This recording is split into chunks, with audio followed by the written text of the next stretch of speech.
अगर आप अपने आसपास देखो तो आपको वो सब चीज़ें दिखेंगी जो एक टाइम पर बस किसी इंसान की मेंटल इमेजेस थीं, क्योंकि किसी भी चीज़ को रियलिटी बनाने के लिए हमें उसके बारे में पहले इमेजिन करना पड़ता है और हमारा दिमाग कॉन्स्टेंटली फ्यूचर एक्सपीरियंसेस को विजुलाइज कर रहा होता है ताकि हम इसी तरह कुछ ना कुछ प्रोडक्टिव काम करते रहें। ये विजुअलाइजेशंस रियल लाइफ के इतनी सिमिलर होती हैं कि हमारा दिमाग एक एक्चुअल फिजिकल इवेंट या उस सेम इवेंट की इमेजिनेशन के बीच डिफरेंस नहीं बता सकता, क्योंकि किसी एक्टिविटी को विजुअलाइज करके हम अपने दिमाग के उन्हीं न्यूरल पैथवेज को यूज़ करते हैं जो उस एक्टिविटी को परफॉर्म करते टाइम यूज़ होते हैं। जितनी एक्यूरेट और विविड हमारी इमेजिनेशन होगी उतनी ही शार्प हमारी स्किल बनती जाएगी।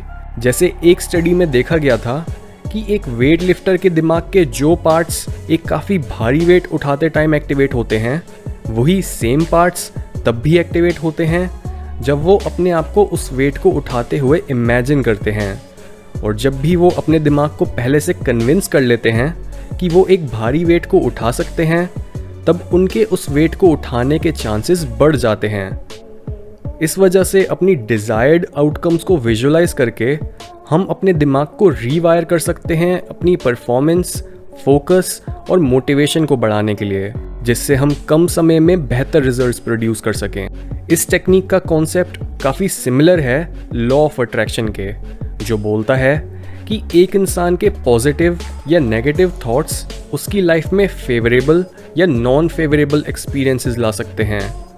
कई स्टडीज़ में देखा गया है कि अगर एक बीमार इंसान सिर्फ अपनी थिंकिंग को चेंज कर दे और अपनी हेल्थ को इम्प्रूव होते हुए इमेजिन करे, तो उसकी बीमारी सच में कम होने लगती है और वो बस अपनी विजुअलाइजेशन की मदद से अपनी बॉडी को हील कर पाता है।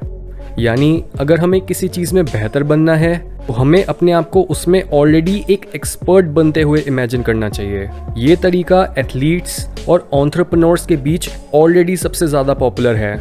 आपने भी कई बार अपने फेवरेट एथलीट को देखा होगा कि कैसे वो मैच से पहले कुछ मोमेंट्स अकेले बिताते हैं और अपने आप को जीतते हुए विजुअलाइज करते हैं।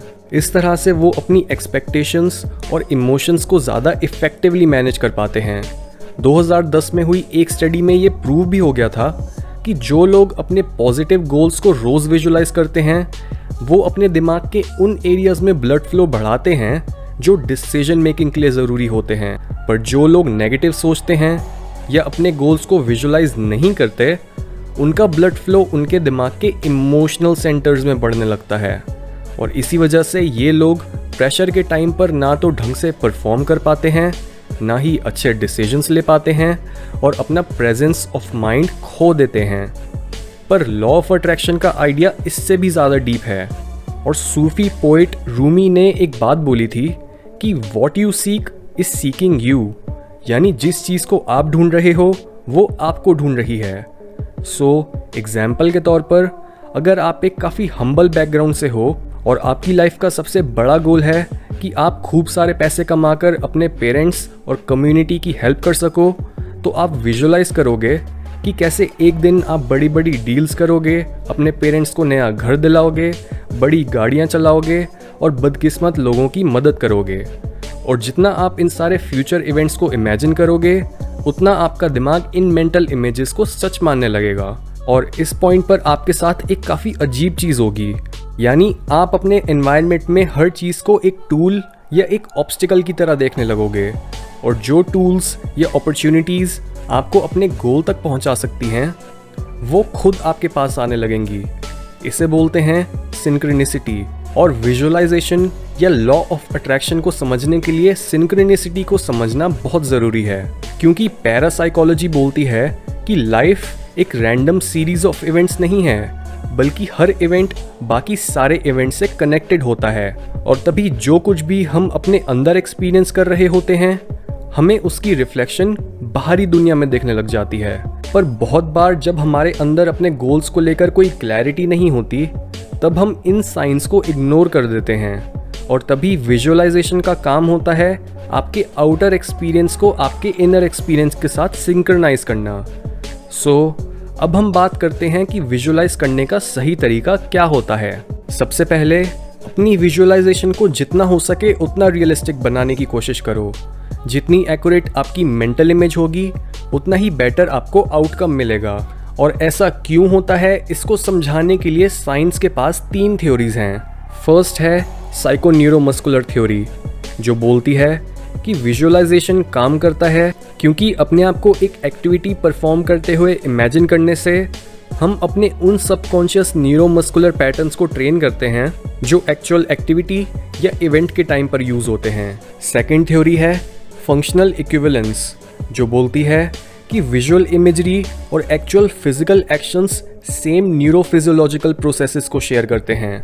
जैसे जो न्यूरोकेमिकल्स आपकी बॉडी में तब रिलीज होते हैं जब आप कुछ जीतते हो, वही न्यूरोकेमिकल्स उस जीत की क्लियर विजुअलाइजेशन के टाइम रिलीज होते हैं और आपको ऐसा फील कराते हैं कि आप ऑलरेडी एक चैंपियन बनने के काबिल हो। थर्ड थ्योरी है सिंबॉलिक लर्निंग थ्योरी, जो बोलती है कि विजुअलाइजेशन इसलिए काम करता है क्योंकि हम अपने एक्शंस और ऑल्टरनेटिव सॉल्यूशंस को पहले से ही प्लान कर लेते हैं, जिसकी वजह से जब हमारी एक्चुअल स्किल यूज़ करने की बारी आती है तब हमें पहले से ही पता होता है कि हमें एग्जैक्टली क्या करना है। जैसे हमारे दिमाग में मौजूद मिरर न्यूरॉन्स एक्टिवेट हो जाते हैं जब हम खुद कोई एक्टिविटी परफॉर्म करते हैं या किसी और को वो एक्टिविटी परफॉर्म करते हुए देखते हैं। और तभी इन थ्योरीज के हिसाब से हमें अपनी विजुअलाइजेशन को जितना हो सके उतना विविड बनाना है ताकि हम सक्सेसफुली अपने न्यूरोफिजियोलॉजिकल और न्यूरोमस्कुलर पैटर्न्स को एक्टिवेट कर सकें।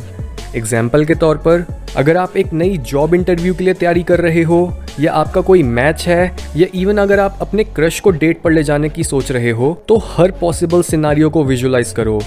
जैसे क्या पता आपका क्रश पहले से ही एक रिलेशनशिप में हो, या फिर ये इमेजिन करो कि जब आप उसके पास खड़े होगे तब उसकी बॉडी लैंग्वेज, एक्सप्रेशंस और फेशियल फीचर्स कैसे दिखेंगे। और अपनी इस मेंटल इमेज को विविड बनाने के लिए इसमें डिटेल्स ऐड करते रहो। जैसे आप दोनों के आसपास क्या हो रहा है, आप कहाँ खड़े हो, आपको क्या सुनाई दे रहा है, आपका ब्रीदिंग पैटर्न कैसा है, या फिर आप उनके साथ कैसा फील कर रहे हो। इस तरह से आप एक मुश्किल काम को करने से पहले उसे अपने दिमाग में प्रैक्टिस कर सकते हो, उससे जुड़ी फीलिंग के साथ फेमिलियर हो सकते हो, और जब आपकी बारी उस काम को एक्चुअल में करने की आएगी तो तब बस बात रह जाएगी एग्जीक्यूशन की। सेकेंडली, आपने अपनी विजुअलाइजेशन के साथ कंसिस्टेंट रहना है। ये इसलिए क्योंकि हमारे दिमाग की लैंग्वेज रेपिटेशन है। आपने कई बार लोगों को ये बोलते हुए सुना भी होगा कि we are creatures of habit, यानी हमें हमारी हैबिट्स डिफाइन करती हैं। जिसका मतलब, अगर आप विजुअलाइजेशन की मदद से अपने गोल्स और ड्रीम्स को हकीकत बनाना चाहते हो तो आपको रोज़ उनसे जुड़े न्यूरल कनेक्शंस को पक्का और बड़ा बनाना होगा और अपनी बॉडी की केमिस्ट्री बदलनी होगी, बार बार उन गोल्स की अचीवमेंट को एक्सपीरियंस करके। और जितने स्ट्रॉन्ग आपके इमोशंस होंगे उतना ही आप अपने इस विजन पर अटेंशन पे करोगे। एक स्ट्रेटजी जो आपकी मेंटल इमेज से जुड़ी इमोशनल इंटेंसिटी को बढ़ा सकती है वो है विजुअलाइज करते टाइम ऐसे गाने सुनना जो ऑलरेडी उस इमोशनल इंटेंसिटी पर हो जहां पर आपका विजुअलाइज्ड फ्यूचर है। और लास्टली, इफेक्टिवली विजुअलाइज करने के लिए आप अपना एक्सपोजर बढ़ाओ, क्योंकि जो कुछ भी हम अपने दिमाग में इमेजिन करते हैं वो हमारी स्टोर्ड मेमोरी से बनता है, जिसकी वजह से किसी ऐसे इवेंट को इमेजिन करना जो अभी आपके साथ नहीं हुआ है वो बहुत मुश्किल हो सकता है। जैसे अपने आप को मार्स पर विजुअलाइज करना ज़्यादा मुश्किल होगा एज़ कम्पेयर टू अपने आप को अपने लिविंग रूम में विजुअलाइज करना। और तभी कई बार एक डिटेल्ड और रियलिस्टिक मेंटल इमेज बनाने के लिए आपको अपने आप को बाहरी दुनिया में एक्सपोज करना होगा। एग्जाम्पल के तौर पर, अगर आप कोई ऐसी चीज़ करना चाहते हो जो आपने पहले कभी नहीं करी, जैसे स्कूबा डाइविंग, तो आपके लिए उसकी एक डिटेल्ड मेंटल इमेज बनाना ऑलमोस्ट इम्पॉसिबल होगा। आपको अपने आप को स्कूबा डाइविंग के एक्सपीरियंस में एक्सपोज करना पड़ेगा। आपको उससे रिलेटेड बुक्स पढ़नी पड़ेंगी, वीडियोस देखनी पड़ेंगी और स्कूबा डाइविंग स्कूल जाना पड़ेगा। यानी जो चीज़ आपकी नॉलेज और अवेयरनेस को बढ़ा सकती है ये समझाने के लिए कि एक एक्सपीरियंस कैसा होगा, वो आपको ज़रूरी डेटा प्रोवाइड करेगी जिसकी मदद से आप उस एक्सपीरियंस को डिटेल में विजुअलाइज कर पाओ। और अगर आप एक्चुअल में इन टेक्निक्स को यूज़ करके रोज़ पॉजिटिव गोल्स को विजुअलाइज करो और उन पर कुछ एक्शन लो, तो अगले 5 से 10 सालों में आप अपने सारे गोल्स को पार कर चुके होगे। और जैसा कि चाइनीज फिलोसोफर सन जू का बोलना था कि जीते हुए योद्धा पहले जीतते हैं और फिर जंग में जाते हैं, जबकि हारे हुए योद्धा पहले जंग में जाते हैं और उसके बाद जीतने की कोशिश करते हैं।